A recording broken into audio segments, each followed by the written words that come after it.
முப்பெரு விழாவாகிய அண்ணா பிறந்தநாள், தந்தை பெரியார் பிறந்தநாள், கழகம் தோன்றிய நாள் என்ற 3 விழாக்களில் திராவிட முன்னேற்றக் கழகம் கொண்டாடி வருகிற 1974 முதல் இவ்விழா கொண்டாடப்பட்டு வருகிறது. இப்பெருமக்களினுடைய விழாவை கொண்டாடி வருகிற அதே நேரத்தில் 1985ஆம் ஆண்டு முதல் தந்தை பெரியார், பேரறிஞர் அண்ணா, கலைஞர் இவர்கள் பேராலே விருதுகள் வழங்கப்பட்டு வருகின்றன. 2000ஆம் ஆண்டு போது பாவேந்தர் விருது உருவாக்கப்பட்டு கலைஞர் அவர்கள் அறிவித்தார்கள். 2018ஆம் ஆண்டு பேராசிரியர் அவர்கள் பேராலே விருது வழங்கப்படும் என்று அறிவித்தார்கள். அதைப்போல இந்த ஆண்டு தமிழ்நாடு முதல்வரும் கழகத்தினுடைய தலைவருமான தளபதி மு.க. ஸ்டாலின் பேராலே இந்த ஆண்டு முதல் விருது வழங்குவதற்கு அறிவிக்கப்பட்டிருக்கிறது. இப்படி விருது பெறும் நாங்கள் கழகத்திற்காக நாங்கள் பல்வேறு பணிகள் எழுதுபவர்களாக, பேசுபவர்களாக, நாடு முழுக்க தொண்டாற்றுபவர்களாக, கழகம் இட்ட கடமையை நிறைவேற்றுபவர்களாக இருந்து வருகிற சாதாரண தொண்டர்கள்தான் என்பதை நான் தெரிவித்துக் கொள்ள கடமைப்பட்டிருக்கிறேன்.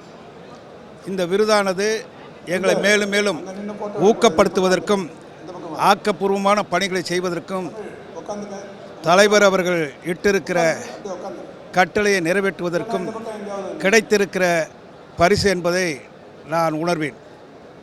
கடந்த காலத்தில் ஏற்பட்டிருக்கிற தியாகங்கள், திறமைகள், அதைப்போல கடமைகள் இவைகளெல்லாம் ஏற்றுக்கொண்ட ஒரு கடப்பாடுக்கு உரிய விருதாக நாங்கள் கருதுகிறோம்.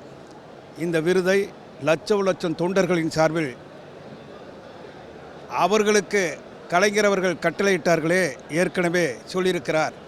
துறைமுகம் தொகுதியிலே ஒரு முறை உரையாற்றும் போது கழகத்தினுடைய நாடி நரம்பாக, எலும்பாக, இரத்தமும் சதையுமாக, குருதியாக இருப்பவர்கள் கழக தொண்டர்கள் தான்.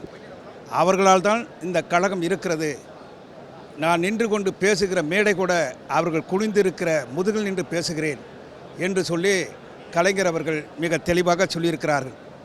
இந்த இயக்கம் பல பேர் பிரிந்து போன பிறகு, எம்ஜிஆர் அவர்கள் 1972களிலே பிரிந்து போன பொழுது கலைஞரை தனிமைப்படுத்தி பல பேர், அன்றைக்கு நாவலர் சத்யவாணிமுத்து, ராஜாராம், அதை போன்ற எம்ஜிஆரின் பின்னாலே சென்றவர்கள் இன்னும் பலர் இருக்கிறார்கள்.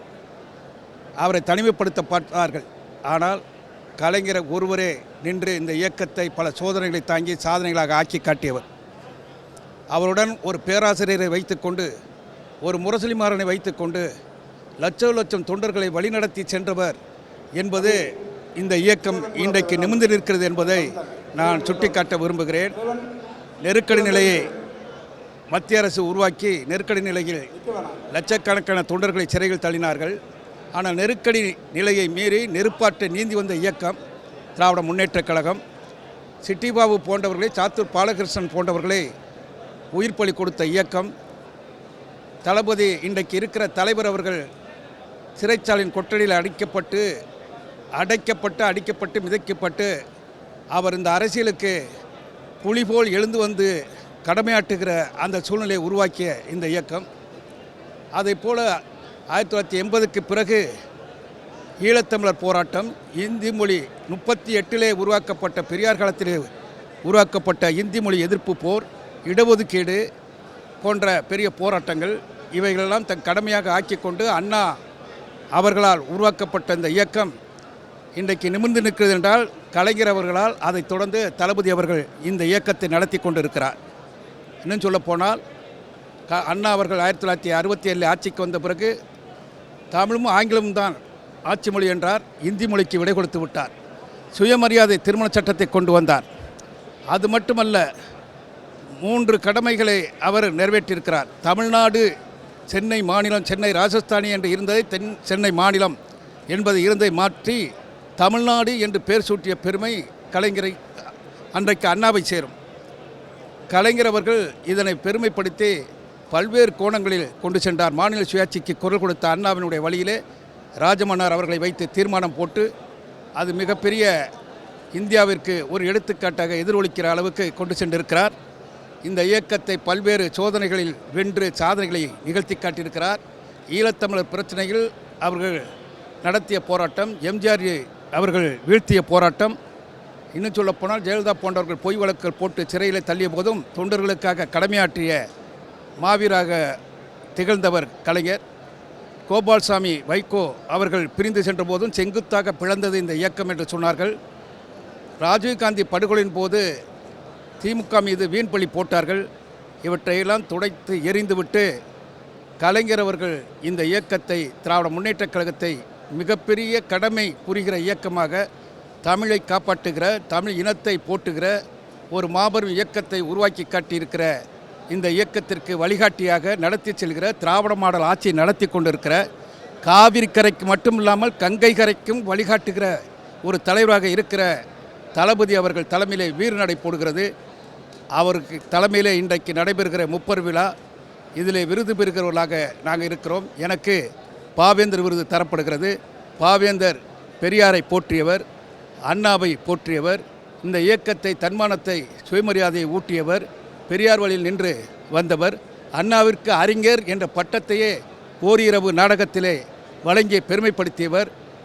அவருடைய சிலை அண்ணா அவர்களால் 2ஆம் உலகத்தமிழ் மாநாட்டிலே வைக்கப்பட்டது. அவருடைய படம் அண்ணா அவர்களால் அண்ணாமலை பல்கலைக்கழகத்தில் திறக்கப்பட்டது. பாவேந்தருடைய பாடல்களில் ஈர்க்கப்பட்ட கலைஞர் அவர்கள்தான் முதல் மாணவர் நேசன் என்ற பத்திரிகையை தொடங்கி அவரை அழைப்பு விடுத்து அவர் கடிதம் எழுதிய அந்த கவிதையில்தான் கிளம்பிட்டிருக்கான் தமிழ்ச்சிங்க கூட்டம் கிழித்தெறிய காணுதுகான் பகை கூட்டத்தை என்று எழுதி அனுப்பிய கவிதை தான் இன்றைக்கு போற்றுவதற்கு உரியதாக இருக்கிறது. ஆகவே கலைஞரால் இன்றைக்கு பெருமைப்படுத்தப்படுகிற இந்த இயக்கம், பெருமைப்படுத்தப்பட்ட இயக்கம் திராவிட முன்னேற்றக் கழகம் தளபதி அவர்களால் மிகப்பெரிய ஒரு போற்றுவதற்குரிய இயக்கமாக மாறி, இந்தியா மட்டுமல்ல உலகம் முழுவதும் ஒரு மொழிக்காக, இனத்துக்காக நிமிர்ந்திருக்கிற இயக்கம் என்று போற்றப்படுகிற இந்த இயக்கத்தை, எல்லோரும் போற்றுகிற இயக்கத்தை வழிநடத்தி செல்கிற நமது தளபதி அவர்களுக்கு வாழ்த்து சொல்கிற விதத்தில்தான் இந்த விருது அமைந்திருக்கிறது. எனக்கு பாவேந்தர் விருது தந்திருக்கிறார்கள். அவர் மொழிக்காக, இனத்திற்காக, பெண்ணுரிமை, மண்ணுரிமை, தன்மானம், சுயமரியாதை போற்றுகிற ஒரு கவிஞராக வாழ்ந்து சென்றவர். ஆகவே நான் நன்றி கூறுகிறேன். வணக்கம்.